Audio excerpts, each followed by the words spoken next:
توجہ۔ سب سے پہلے تمام حاضرین مجلس کو، اس جشن کے شرکت کرنے والوں کو مبارکباد پیش کرتا ہوں۔ خداوند متعال بار بار ہمیں یہ تمام عیدیں منانا نصیب فرمائے۔ آج آپ لوگوں نے عید زہرا کے عنوان سے جشن رکھا ہے اور آئندہ آنے والے دنوں میں عید میلاد النبی ہوگا۔ عید زہرا یا عید شجاع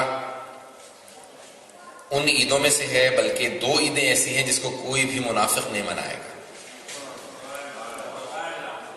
فرماتے ہیں معصوم کہ عیدیں سب منا لیتے ہیں لوگ، عید میلاد النبی بھی لوگ منا لیتے ہیں، عید الفطر عید الاضحیٰ سب مسلمان مناتے ہیں، لیکن کہا کہ دو عیدیں ایسی ہیں جس کو کوئی منافق کبھی بھی نہیں منائے گا، ایک عید غدیر، دوسری عید زہرا۔ عید غدیر کو جس کے پاس ایمان ہوگا، ولایت ہوگی، وہی منائے گا کیونکہ عید ولایت ہے۔ عید زہرا کیونکہ عید شجاع ہے، اس لیے صرف اس کو مومن ہی منائے گا۔ تو بہرحال مناسبتیں بہت زیادہ ہیں یعنی اس عید کے اوپر، کیونکہ ایک تو 12ویں امام کی تاج پوشی ہے، عید غدیر پہلے امام کی تاج پوشی ہے، اور عید زہرا آخری امام کی تاج پوشی ہے۔ وہاں پہ ولایت کی بنیاد رکھی گئی تھی، یہاں پہ ختم ولایت ہو رہا ہے۔ تو بہرحال تاج پوشی ہے، بار علیہ السلام کے ولادت کی تاج پوشی ہے، ان کی ولایت کی اور ان کی امامت کی تاج پوشی ہے، اس لیے بہرحال عید زہرا کا اس کو عید شجاع۔ اور دوسری اس کی مناسبت ہے کہ یہ پہلا دن ہے کہ جہاں پہ اہل بیت نے واقعہ کربلا کے بعد خوشی منائی ہے۔ دیکھیں غم میں سب شریک ہو جاتے ہیں، پتہ نہیں توجہ ہے یا نہیں،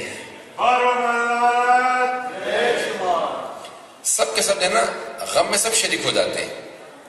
کوئی بھی محلے سے گزر رہا ہوگا کہ وہ ان کے چلے غم میں آ جاتے ہیں۔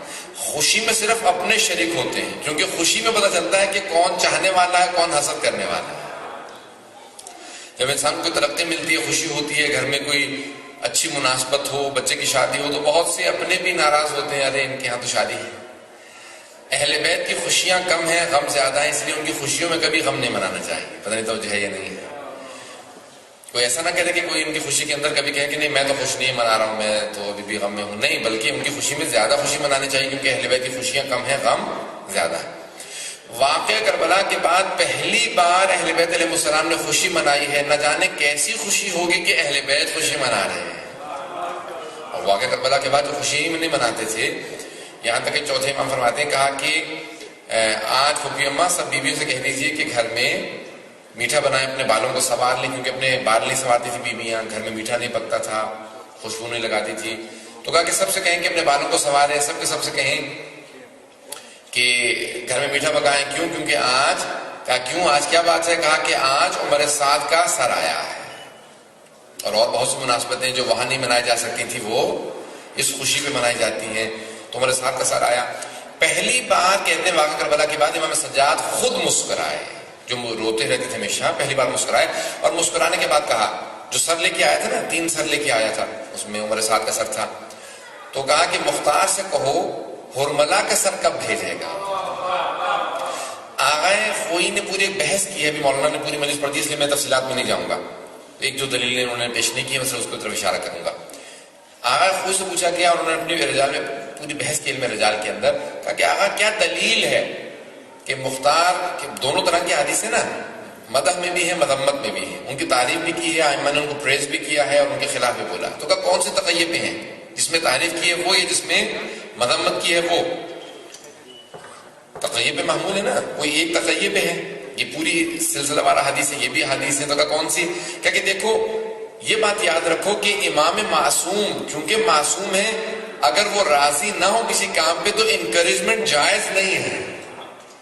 نہیں میں سمجھا سکا، کسی غلط کام پہ حوصلہ افزائی کرنا جائز نہیں ہے امام معصوم کے لیے، حتیٰ امام معصوم کے کسی مومن کے لیے بھی تقیہ میں بھی کسی غلط کام پہ انکریجمنٹ جائز نہیں ہے۔ اب امام سجاد کہہ رہے ہیں مختار سے کہ ہرملا کا سر کب بھیجے گا، یہ حوصلہ افزائی کر کے بتا رہے ہیں کہ نہیں میں اس فعل پہ راضی ہوں، یہ حوصلہ افزائی ہے، یہ انکریجمنٹ ہے، یہ انکریجمنٹ بتا رہی ہے کہ امام راضی تھے کیا؟ ہاں، مختار سے کہو کہ کب سر بھیجے گا، اس کا مطلب ہے راضی ہیں، تبھی تو کہہ رہے ہیں، انکریج کر رہے ہیں۔ پھر آخری دلیل جو آپ نے دی ہے اس میں ایک دلیل پیش کی ہے، کہا کہ انسان کی زندگی میں انسان تعریف کر سکتا ہے تقیتاً، لیکن اس کے مرنے کے بعد تقیداً تعریف نہیں کی جاتی.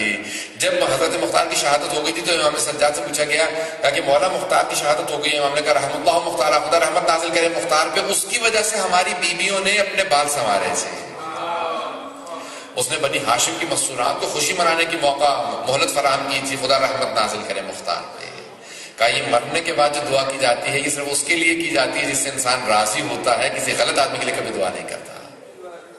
دعائیں جملات امام کے، اور بہت سی دلیلیں پیش کر سکتا ہوں. تو یہ 3 مناسبتیں ہو گئی. ان سب کی توجہ ہے تب میرے ساتھ کہ پہلی مناسبت تو تاج پوشی ہے 12ویں امام اسلام کی. دوسری بہرحال یہ جو سر آئے ہیں شہداء کے. تیسری کہ اہل بیت علیہ السلام نے خوشی منائی ہے.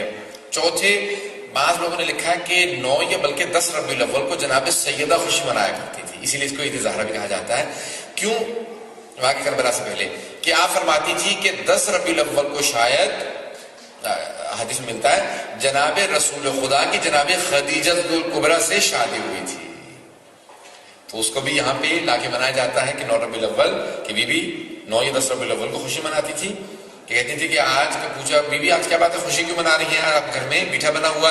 کہا کہ آج میرے بابا کی میری مادر گرامی سے شادی ہوئی تھی، تو اس شادی کی وجہ سے میں خوشی منا رہی ہوں.